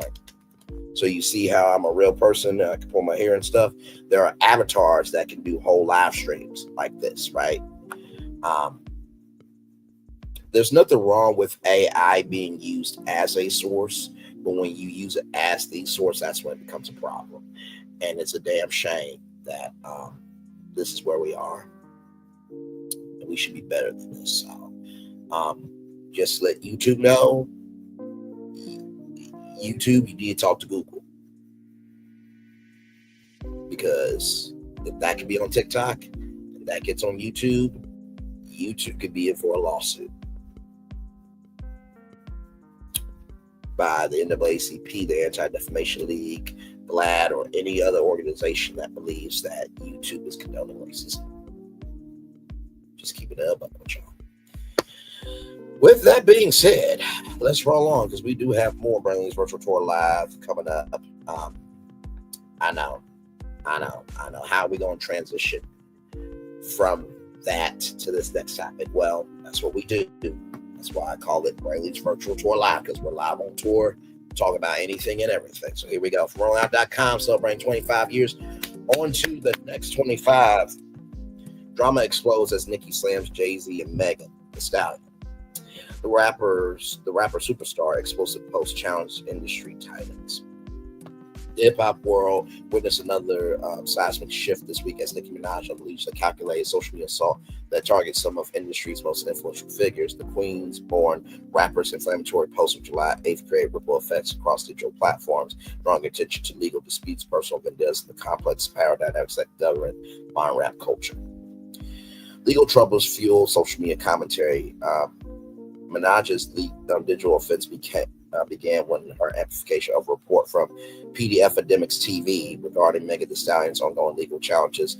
The Houston rapper faced a lawsuit filed in April 2024 by former photographer Emilio Garcia, who alleges harassment and the creation of hostile work environment. When a judge denied Megan's motion to dismiss the case, Minaj seized the opportunity to weave biblical references into her commentary. Ooh, Lord's always using God when you got your own shit going on. She questioned what law governed the situation, referencing karma and biblical protection, before adding the character supervisor that the blog lies would ultimately benefit her financially. The post demonstrated Minaj's ability to transform industry controversies into personal victories while maintaining her confrontational public persona, right? So this is what Nicki Minaj said. What was the name of that law? Karma's law. Touch not my anointed. Vengeance is the Lord's law. We give God the glory. He's only just begun. Have a blessed day if you can. LOL blogs, posting lives. Thank you. More money for me. We'll work and trust. So it's called Megan's Law, right? And you got big mad because Megan mollywopped your ass. You are married to a PDF file that can't go to any school, and you create a child with a PDF file.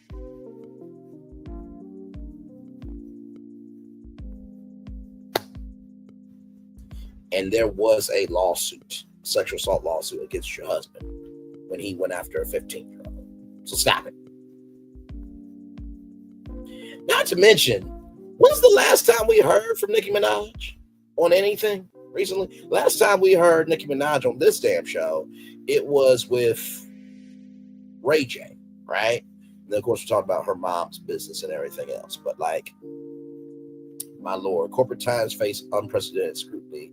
The scope of Minaj's digital campaign expand beyond individual rivalries to encompass major industry players. Her post target Jay-Z centered on unsubstantiated claims about paternity litigation accompanied by accusations of significant financial obligations. She expressed uncertainty about why he was trending, offering prayers for his well-being, maintained plausible deniability while stoking speculation. The rapper's decision to amplify allegations against Roc Nation CEO Desiree Perez marked a particularly bold escalation by reposting accusations of child abuse. Once again, her man is a PDF file and has to register as a sex offender wherever they go. And by the way, y'all, I wish the son nothing but love, peace, and joy. I hope he grows up and it's bigger than his mama and his daddy. Let's get that straight. But what you're not going to do is come out here and try to drag somebody else about their child when you create a child with a PDF file. Okay, that's what we're not going to do. Okay, no, that's what we're not going to do. I don't play about kids. I don't. And Nicki gets big mad over people pointing out the obvious. So you're not giving the people who talked about your baby daddy, because that's really all he is. He's a baby daddy. Because a husband wouldn't move like that. Not to mention, too, do you not realize, like, people have the right to refuse to work with you because of your husband? So you want to be the rap version of Monique Khan. Okay, child. Minaj positioned herself as someone willing to challenge the industry's most protected protected figures regardless of potential consequences. Jay-Z is trending because the judge has granted Ramirez's request to move forward with his case, and the judge has demanded Jay-Z to respond to Ramirez's paternity lawsuit by July 18th. Well, this is why he was trending the other day. I don't know. I hope all is well. To God be the glory. Child, almost done here. Fan engagement reveals cultural divisions. The response to Minaj's post illuminated the passionate loyalty she commands among her fan base, known as the Barbs. Social media platforms erupted with supporters round behind their champion, comments expressing unwavering allegiance and praise for her educated approach. You know, Kanye West showed up to PD's trial. Now, Nicki Minaj has poked Jay-Z several times. And you know, surprisingly, Nicki Minaj has not went after anybody's children. Right? Kanye West went after Sir and Rumi, saying that they were retarded children, and only took down the tweet off of Twitter because he didn't want his Twitter account to be deleted. Everybody meets their opponent. And guess what? Nicki Minaj could have a trial eventually if she keeps poking the wrong bear. Y'all should see Coca-Cola Bear to see what I'm talking about. Oh, Lord Jesus. Unwavering allegiance, with comments expressing unwavering allegiance and praise for her educated approach. Praise for her educated approach? Once again, this is the person that is married to a PDF file, and that PDF file cannot go around any schools.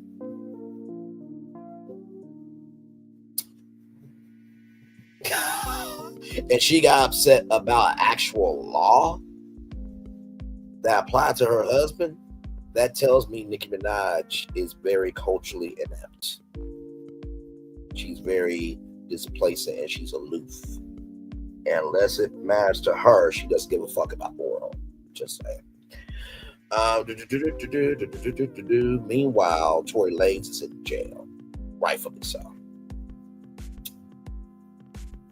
Let's see here. This reaction underscored the parasocial relationships that fuel modern celebrity culture and the ways fans interpret conflict through personal loyalty frameworks. The Stallion saga continues. The feud between Minaj and Megan Thee Stallion has evolved into one of hip-hop's most close-watched rivalries. The conflict intensified in January 2024 with Megan released his a track widely interpreted as targeting Minaj and her husband. Minaj's response previewed Bigfoot referenced Megan's past trauma in ways that sparked widespread criticism. And everybody said that Nicki Minaj lost. You know what? Nicki Minaj and Drake really got a lot in common. Just think about it. Drake tried to sue the music label Kendrick Lamar for Kendrick Lamar saying that Drake was a PDF file, and Nicki Minaj went on a days upon days tyrant or tantrum rather, basically being big mad that she got called out. But yet you're the queen of rap. If you're the queen of rap, you move accordingly and be about your queendom. The words of Mariah Huck, I will not come off my chariot to throw tomatoes at you. Okay.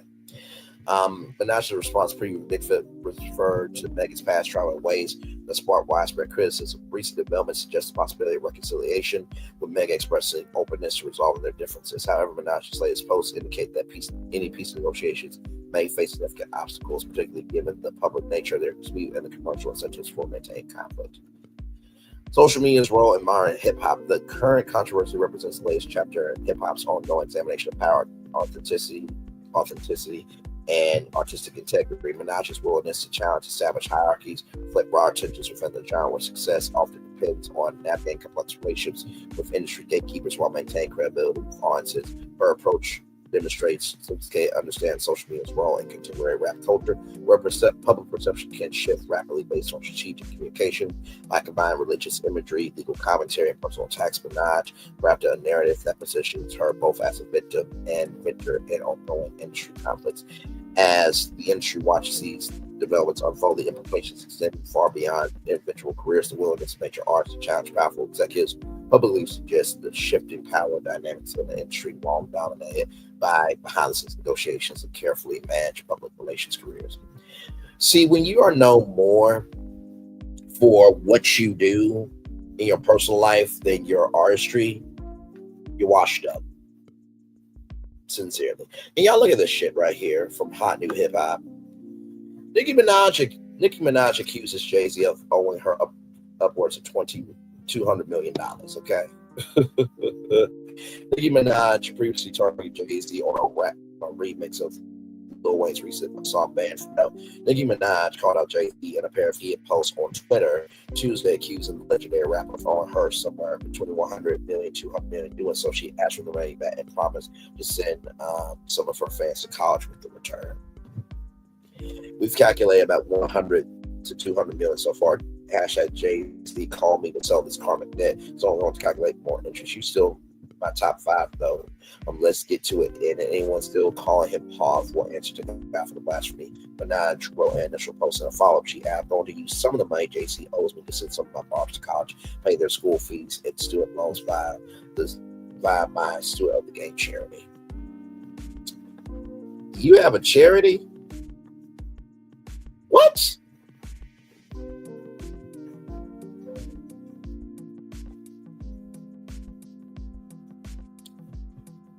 Okay. Wow. Okay, then. I mean, she does have it, y'all, right here. So,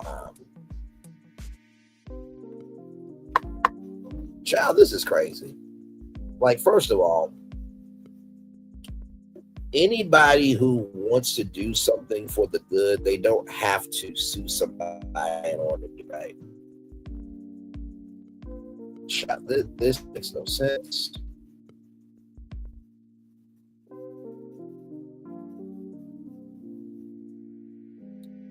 No sense at all. No sense at all. Like, y'all remember we talked about Flamin' Hot Universe with Megan Thee Stallion, and she talked about, I think, like, what, $100,000 of Flaming Out student loan that she worked with Frito-Lay, and then there was merchandise that went to the fund and stuff like that. We covered that here on Brandley's Virtual Tour Live. Like, no. And not to mention, too, Jay-Z has his own foundation called the Sean Carr Foundation that gives away full ride scholarships. Since you're the queen of rap, why don't you partner up with, you know, some company, some corporation, and, you know, give away scholarships, right? I'm just saying. I mean, for example, you could probably partner up with a fashion brand.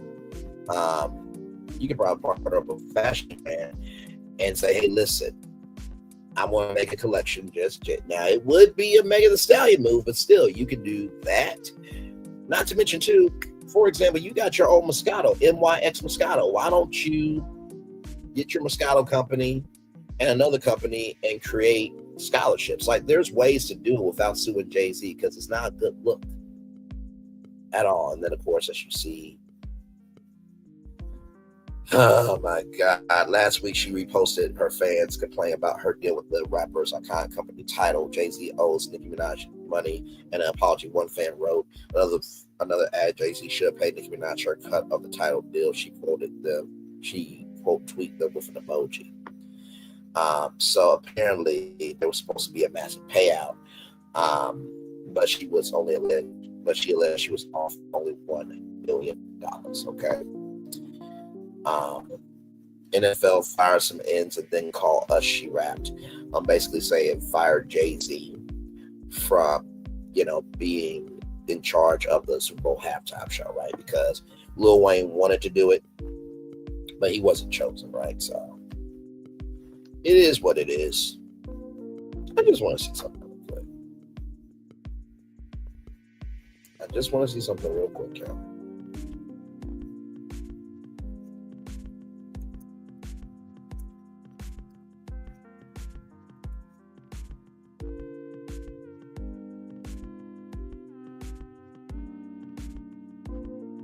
Now, unfortunately, we ain't got time for math time this time around, okay?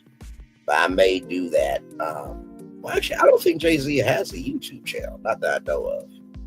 Not that I know of, but still. Either way, I bet you Nicki Minaj, not Nicki Minaj, but I bet you Jay-Z is probably bigger than Nicki Minaj on YouTube. But that's neither here nor there.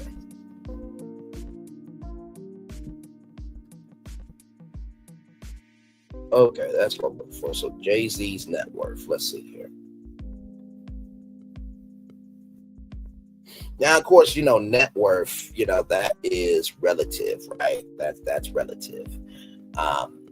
Because it's from Forbes, it's from many different entities. So it fluctuates up and down. And sometimes the net worth that you think it is not really what it is.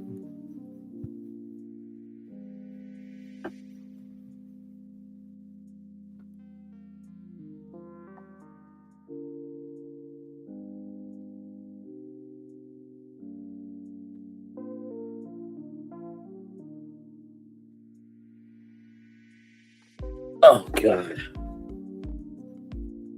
Net worth. Because I just want to see something. She's suing, she wants money from Jay-Z, right?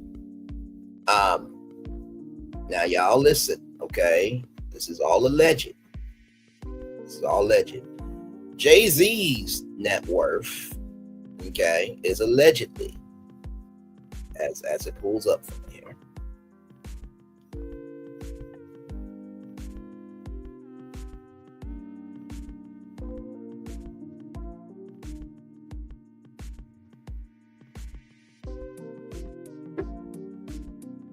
$2.6 billion. 2.6. Now, Nicki Minaj's net worth allegedly is $150 million, according to Celebrity Net Worth, right? Around 150 million. So, sis, stop it. Stop it. Stop it. Good Lord Jesus.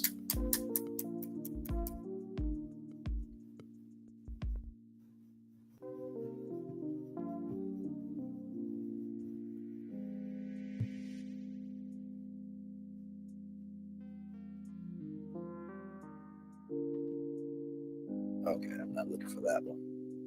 So then after all of this, then Cardi B comes out and says something, right? Because Cardi B is Cardi B, right?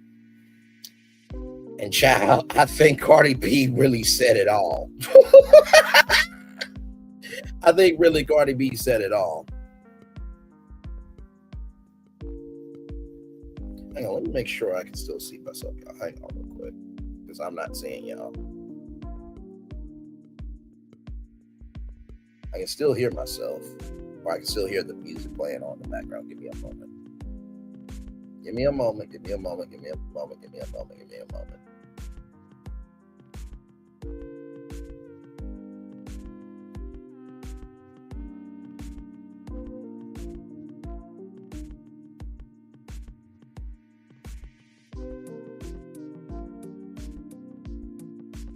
Mic check 1 2 1 2.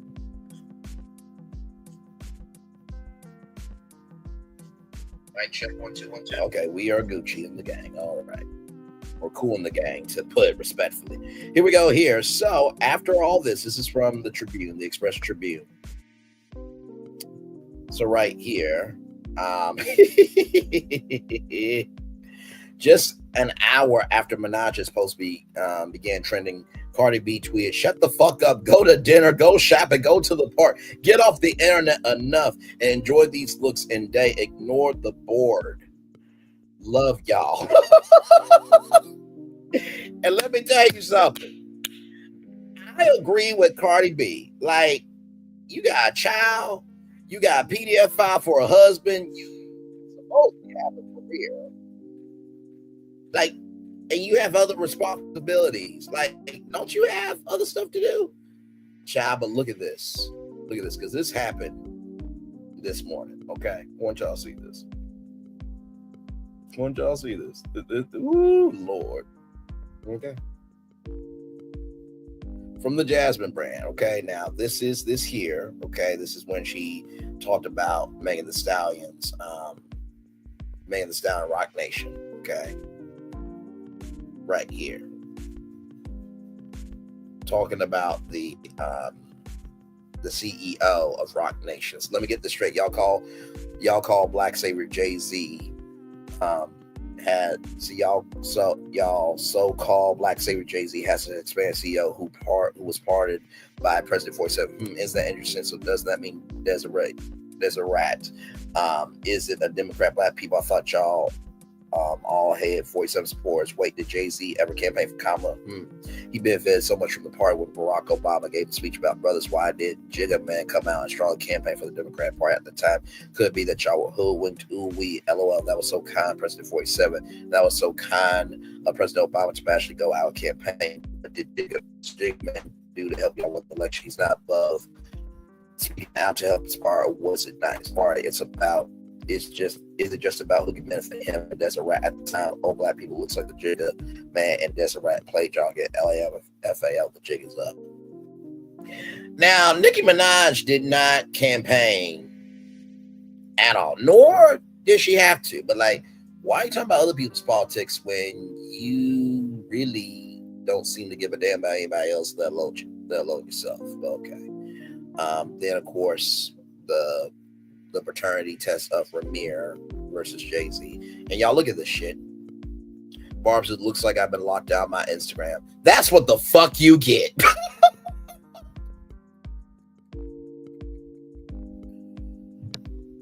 Let someone owe me $200 million. I'm forget about calling them out on social media. I'm coming to see you every day. I was done after she spoke on Megan's mother. Yes, and she also spoke on Megan's mother.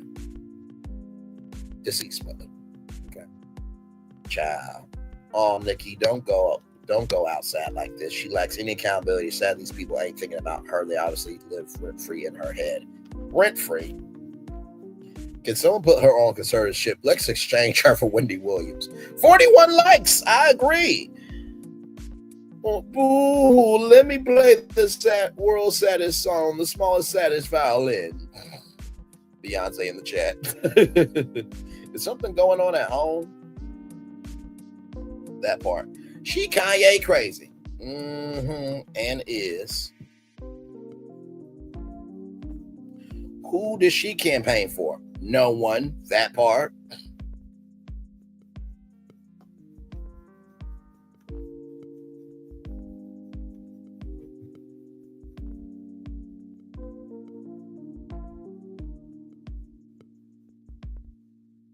Sorry, y'all.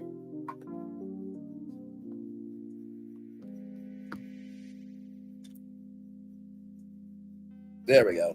Nikki should seek help for delusions and paranoia. She hasn't been right since she married her husband. She always look and sound like she's under the influence of drugs. Let's grow up. She's kind of too old to be acting like this, holding grudges. People be swearing someone's out to get them the whole time. They really be violent. Community stands with their own language. That's why you're locked out. Pajama closet. I'm gonna leave you up here for a couple of minutes for the people in the back that want to complain about others did to them when it really was their own fault for getting deleted off of social media. I'm just gonna leave this up for a minute, okay? Child, I cannot. Pajama Closet is the MVP of this comment section, okay? Some people be swearing someone's out to get them the whole time. They be violating community standards with their language. That's why you're locked out. Some people be swearing that someone is out to get them the whole time. They be violating community standards with their language. That's why you're locked out. And you can't use anybody's backup channel because that's against YouTube community standards. You can't make no channel. But yet you're suing Google and YouTube, which you use in Google and YouTube would null and void the lawsuit. Then you deleted social media platforms and then brought them back. Pajama Closet, the real MVP. The real MVP. The real MVP. And by the way, y'all, in the words of Anonymous T. Because here's the thing, a good streamer can find other content. Because that part. Let's roll on, y'all. We're almost done with the show here. Very quickly, we're gonna get through these stories here. So from MediaTakeout.com, child, listen. DDG apparently wants to do a dating show. Shout out to Anonymity for that tea. The mother of all India Love has opened up about her alleged romance with streamer DDG, and she says she's not taking their relationship seriously. This comes just for me to take out. After participating in Casanat Streaming University, the pair were seen getting close, even though on dates this month, DDG even traveled with India Love to Italy so that he could spend time with his son Halo. However, according to me, she believes public displays of affection are all just for show. In the clip below, she dismisses DDG as India's work husband. So here we go.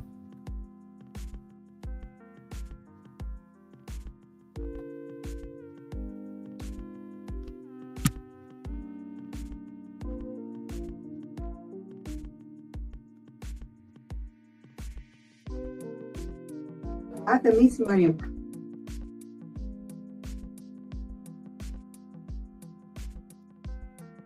person to really vibe him. He seems to be a decent guy. I don't take him serious. I think this is work. I don't know if I'm missing Mom said something. work husband. Yeah, the work husband. Not her work husband. That's her work husband. What's the work husband? It's like people in the CEO and corporate world get really close to like the secretary or something. They call they call it a work wife or work husband. They're just really close, like a husband and wife at work, but it's not. She said the quiet part out loud, child. Yes, she did. And that is the tea for sure, because this is all work. This is not for show. Okay. And finally, ladies and gentlemen, the Los Angeles Times here talked about Stephanie Mills because she criticized the Essence Festival right here, ladies and gentlemen. As Essence Fest takes blame for Lauryn Hill's wildly late set, Stephanie Mills let criticism rip. Okay. So, of course, let's be very clear. We don't play about Miss Lauryn Hill, not for clicks, not for headlines. Organizers wrote on Sunday on Instagram. She arrived on schedule, stepping on that stage and delivering the kind of performance only a legend can. Okay.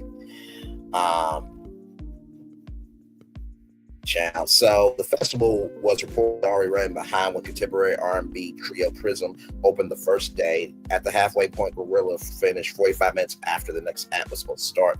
Nola said so it was a little surprised that headliner Hill did get on stage until 2:30 a.m. and did end until like 4:47 a.m. Saturday. She performed to a nearly empty Caesar Superdome. Hundreds of people were left instead of tens of thousands, closing with Full Gala more than an hour later. But though Hill's notorious for starting her shows late, even telling a 2023 audience, y'all lucky I made it, Essence Festival organizers quickly took the blame for this one. Family is family around here. We protect our own no matter what. The people have to say, the organizer said. Ooh. If what someone's saying ain't true, don't respond. But if you respond, must be true to some damn degree. The delay, not hers, will take that. The moment, the one for the book's legacy, still a match, but some respect on her name. Keep the takes, will keep her out of them. All love and deep, profound admiration for Miss Lauryn Hill. They added. Listen.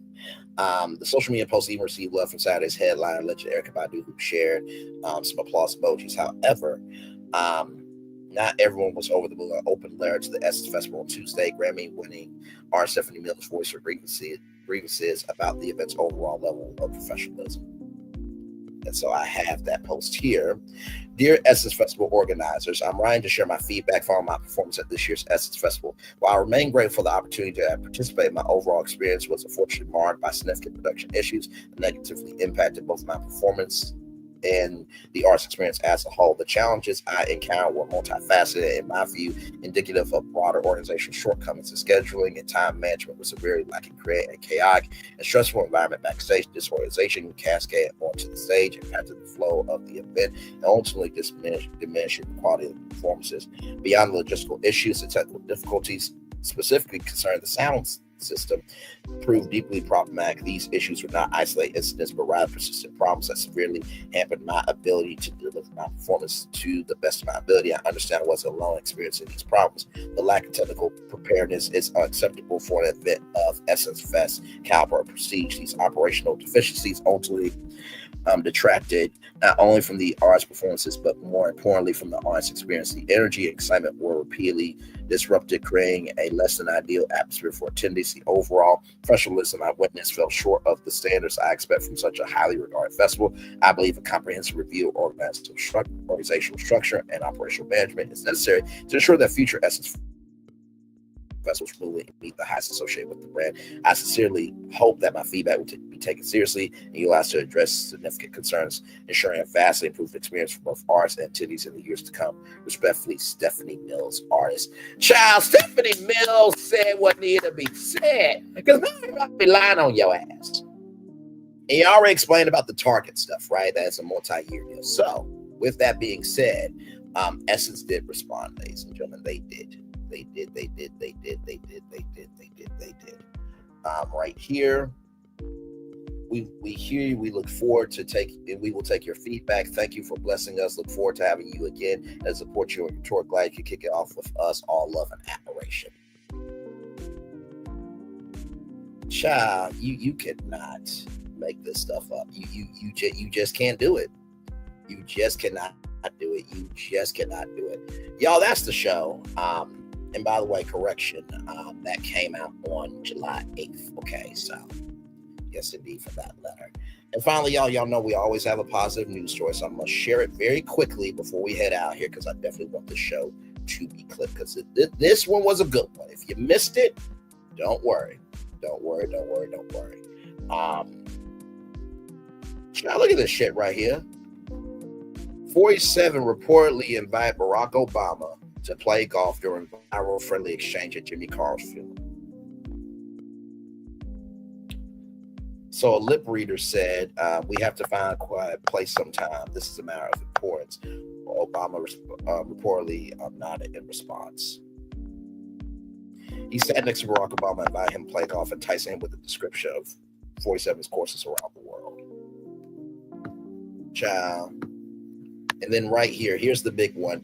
Barbie introduces first ever doll with type 1 diabetes, featuring glucose monitor, insulin pump, and inclusive accessories.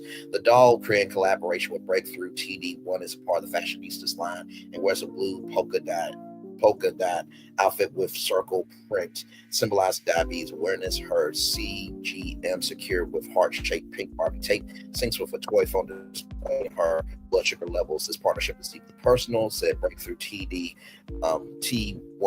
CEO Aaron Korosky. It's an honor to work with a brand that shows children a life with type 1 diabetes can be vibrant.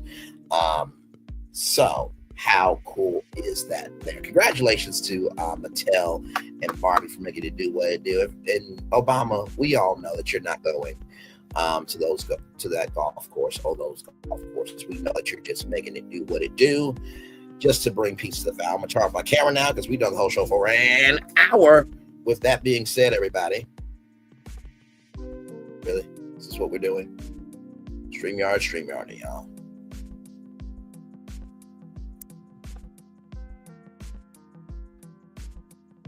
That's about.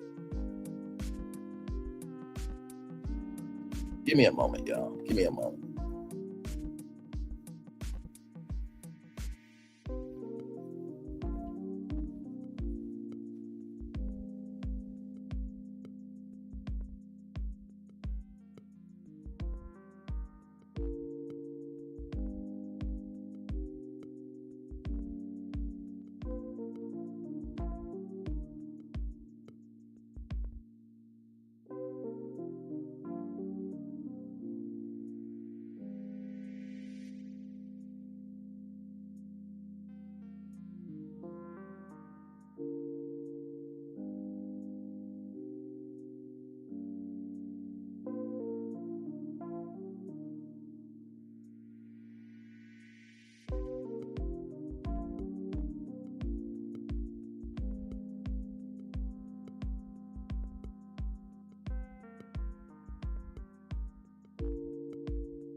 Hey, everybody. I am back. I'm going to end the show here with love, much all up. I feel the love and send it right back to you. Bye, everybody.